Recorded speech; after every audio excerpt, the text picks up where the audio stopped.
बचा पा रहे हैं तो हम लोगों का क्या दोष है भाई। लेकिन हमारा एक परामर्श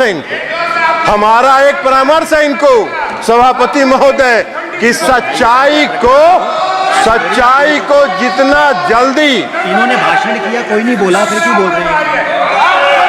ये बता देते हैं माननीय मंत्री जी, आपका चरित्र भी बता देंगे। माननीय मंत्री जी, एक मिनट आपका चरित्र भी बता देंगे कि आप क्या करते रहे माननीय मंत्री जी, आप चेयर से करें। जयप्रकाश जी, आप माननीय जयप्रकाश जी सुन लीजिए, आप जब बोल रहे थे समय भी अधिक दिया गया, किसी ने आपको व्यवधान नहीं किया। अगर आप खड़े होंगे, नहीं, आप परंपरा सीखिए, आप वरिष्ठ सदस्य हैं, बैठ जाइए, आप परंपरा सीखिए। आपके किसी स्पीच पे किसी ने व्यवधान नहीं किया, आपको अवसर, आपकी पार्टी को अवसर है। माननीय मंत्री जी जो बोल रहे हैं उसका जवाब आपकी पार्टी देगी, आपके पार्टी के नेता दे देंगे। सभापति महोदय, माननीय मंत्री जी ये बोल रहे हैं, कुछ दिन हम लोग इन लोगों के साथ भी थे और वहां जाके पता चला कि गिद्ध की तरह जैसे लाश को नोचने का काम ये लोग करते थे। और हम लोग विदा हो गए, प्रणाम करके इधर चले आए कि भैया वही काम करते रहो। अंदर में गठबंधन के अंदर ये लोग लॉबी चलाते थे और लॉबी चला के कैसे किसका मतफटौल करावे इसकी योजना बनाते थे। हम लोगों ने प्रणाम किया, इधर चले आए, तो इसलिए छोड़ दीजिए, जरा हम आपको बता देते हैं। तो इसलिए आप इधर आप बोलिए, आप सभापति महोदय, सच्चाई इनको सुनना नहीं है, आप ही का विषय नहीं है। आप जो बोल रहे हैं वो रिकॉर्ड पे जा रहा है। किसी भी माननीय अन्य सदस्य का बात रिकॉर्ड पे नहीं जा रही, केवल आपकी रिकॉर्ड। हम इनको बता रहे हैं सभापति महोदय कि जितना आप बैठिए, शौकत राय जी बैठ जाए। नहीं, जब आपको अवसर दूंगा तब आप बोलेंगे। आपको भी no point of order, please माननीय मंत्री। सभापति महोदय, इनको हम बता रहे हैं कि जितना जल्दी इस सच्चाई को पचा लीजिएगा उतना ही आपके मन को शांति मिलेगी, नहीं तो पूरा मन विचलित रहेगा आपका और 5 साल इसी तरह विचलित रहिएगा। 99 का आंकड़ा बड़ा खराब होता है सभापति महोदय। लूडो पता नहीं गौरव गोगोई जी और बाकी लोगों ने खेला है कि नहीं खेला है। लूडो खेल के 99 पर पहुंचते हैं और जब सांप काटता है तो 0 पर पहुंच जाते हैं। यही हाल है। तो इसलिए जरा इनको मन की शांति को जितना जल्दी ये शांत कर ले और देश की सच्चाई को जितना जल्दी ये स्वीकार करेंगे उतना ही इनके लिए चैन मिलेगा, इनको भी चैन मिलेगा और देश को भी चैन मिलेगा। और इस देश में जो नरेंद्र मोदी जी ने आत्मनिर्भर बनाने का जो काम प्रारंभ किया है वो आगे बढ़ता रहेगा, उसमें व्यवधान ये नहीं डालने का प्रयास करें।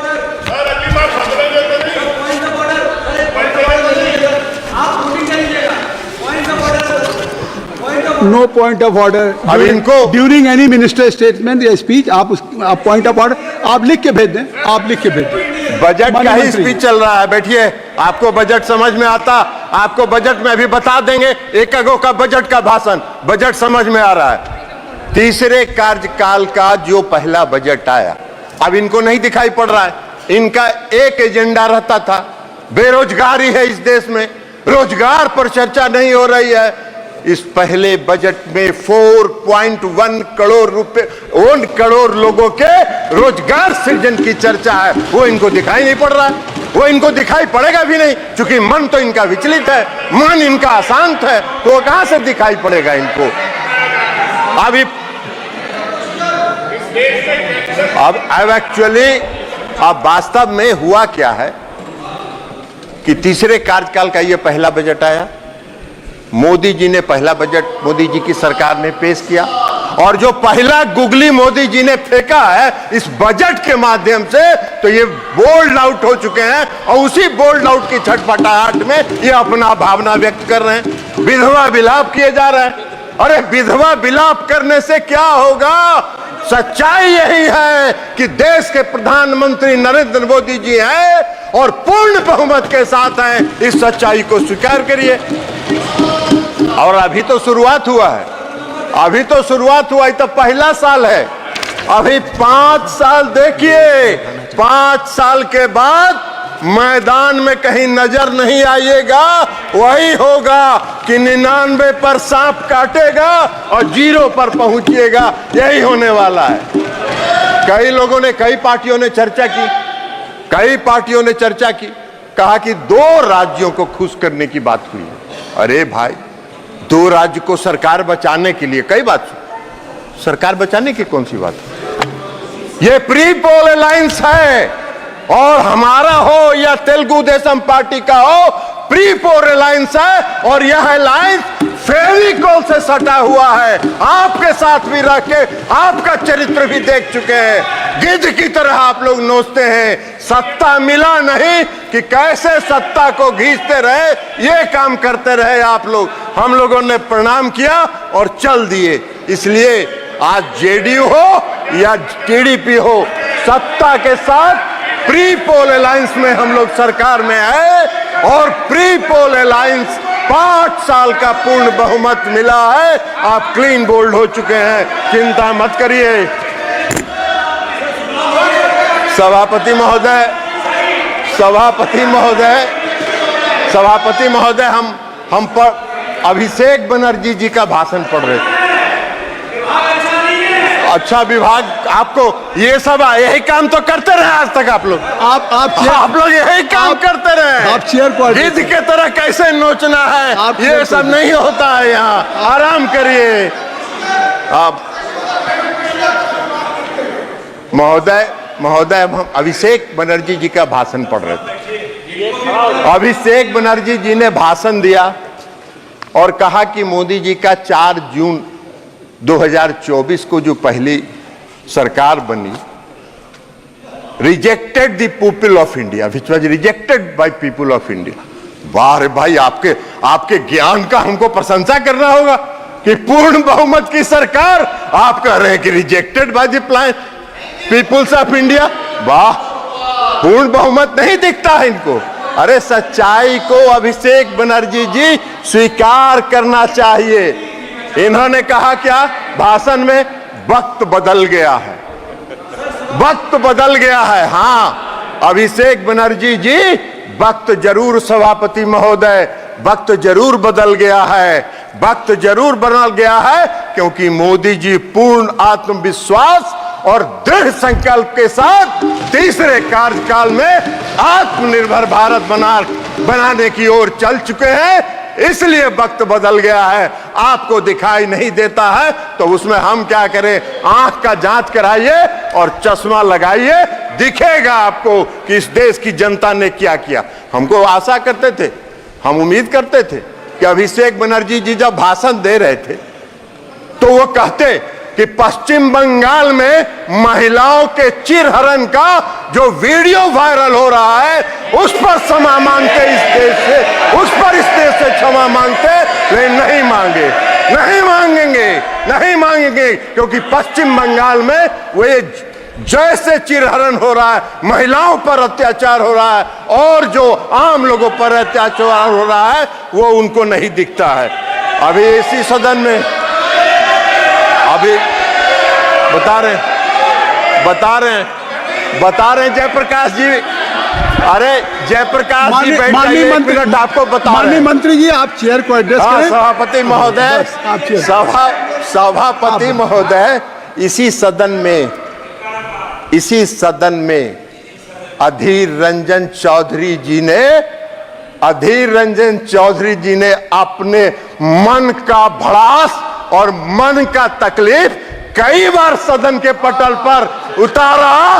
दिशा की मीटिंग नहीं हुई 5 साल तक, दिशा की मीटिंग नहीं होने दी पश्चिम बंगाल की सरकार ने, और लोकतंत्र की बात करते हैं। इनको क्या अधिकार है लोकतंत्र की बात करने का?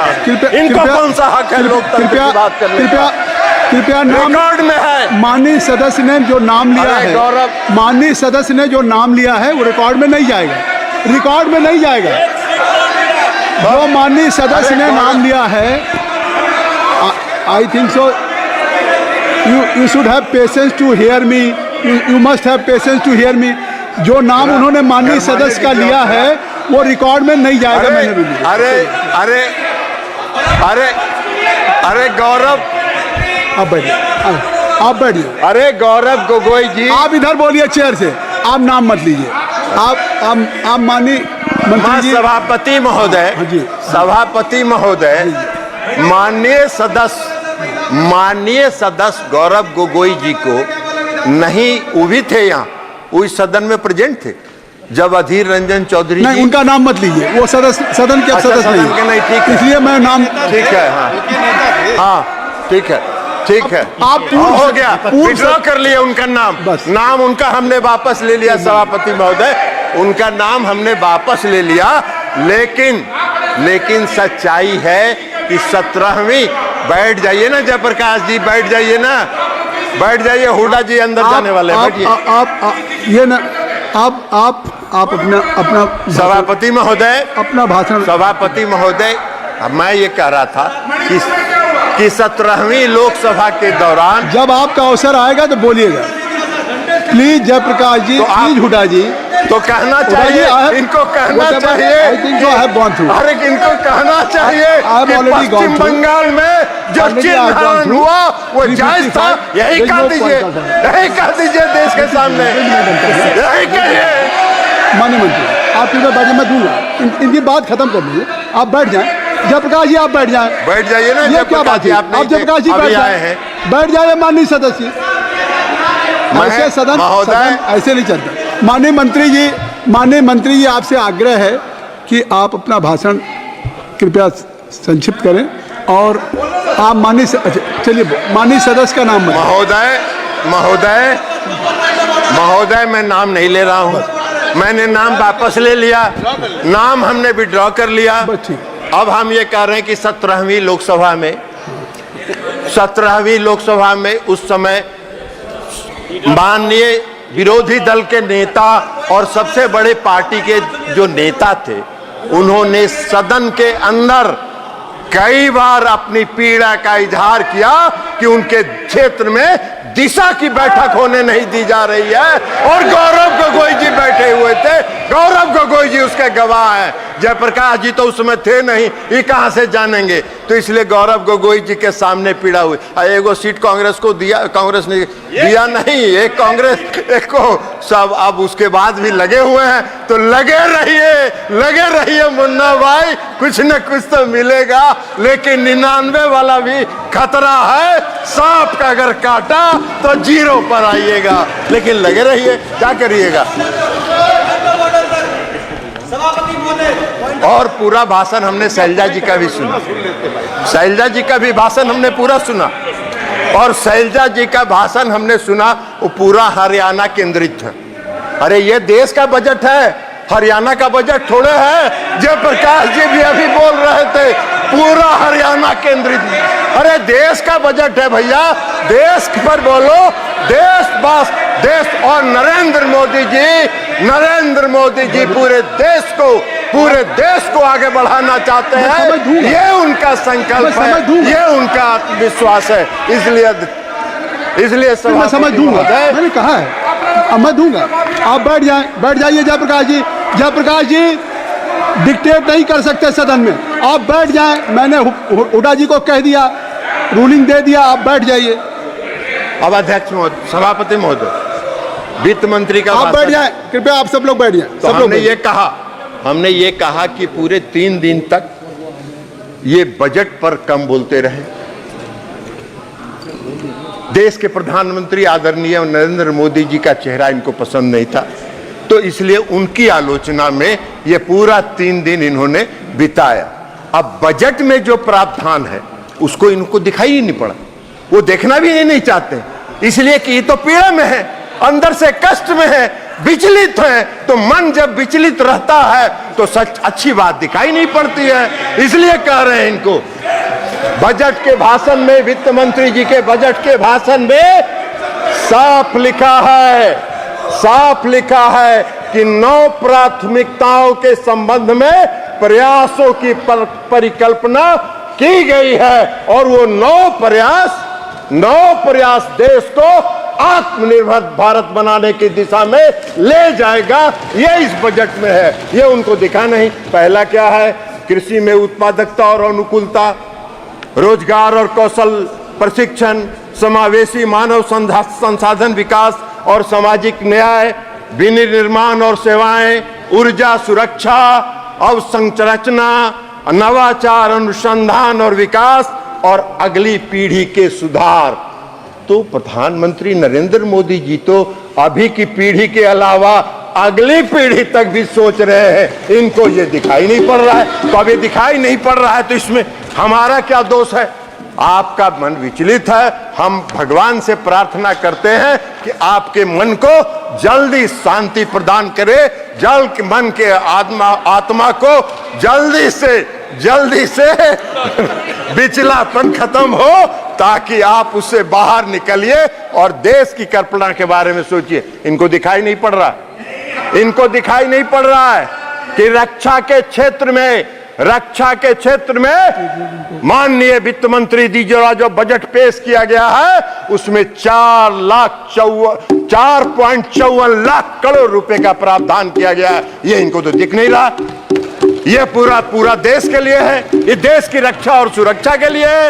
इनको ये नहीं दिख रहा है कि ग्रामीण विकास के क्षेत्र में 2.65 लाख करोड़ रुपए का प्रावधान किया गया है। वो इनको दिखेगा नहीं। इनको नहीं दिखेगा कि कृषि को अभी चर्चा कर रहे थे माननीय सदस्य श्री सभापति महोदय जयप्रकाश जी, कह रहे थे कृषि का बड़ा नुकसान हो रहा है। अरे कृषि के क्षेत्र में 1.52 लाख करोड़ रुपए का प्रावधान इस बजट में किया गया है, वो आपको नहीं दिख रहा है।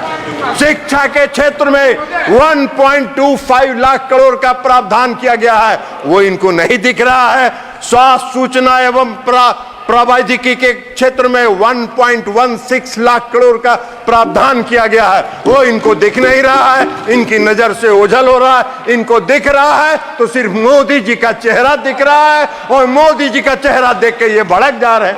साहब बड़ा देख नहीं रहे, लेकिन भड़किएगा तो क्या करिएगा?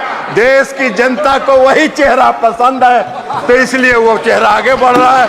ऊर्जा के क्षेत्र में, समाज कल्याण के क्षेत्र में और कॉमर्स और इंडस्ट्रीज के क्षेत्र में जो प्रावधान इस बजट में है वो इनको देख नहीं रहा। तो इनको दो बात दिख रहा है। एक बात मोदी जी का चेहरा जो इनको पसंद नहीं है, तो उसमें देश की जनता उनको पसंद करती है। आपके पसंदगी नापसंदगी का कोई अर्थ नहीं है। आप जितना जल्दी उसको स्वीकार कर लीजिए और मोदी जी का चेहरा पसंद करने लगिएगा, उतनी ही जल्दी आपके मन को शांति मिलेगी। ये हम आपको कह रहे हैं। और दूसरा इनको दिख रहा है बिहार और आंध्र प्रदेश। अरे भैया, ये जो पूरा बता दिए, इसमें बिहार और आंध्र प्रदेश आता है क्या? पूरा बिहार और आंध्र प्रदेश आता है क्या? पूरे देश के विकास के लिए मोदी जी संकल्पित है। मोदी जी की सरकार संकल्पित है। आत्मनिर्भर भारत बनाने की दिशा में आगे बढ़ रहे हैं, आगे बढ़ते रहेंगे। पूरी आत्मविश्वास, इच्छा शक्ति और दृढ़ संकल्प के साथ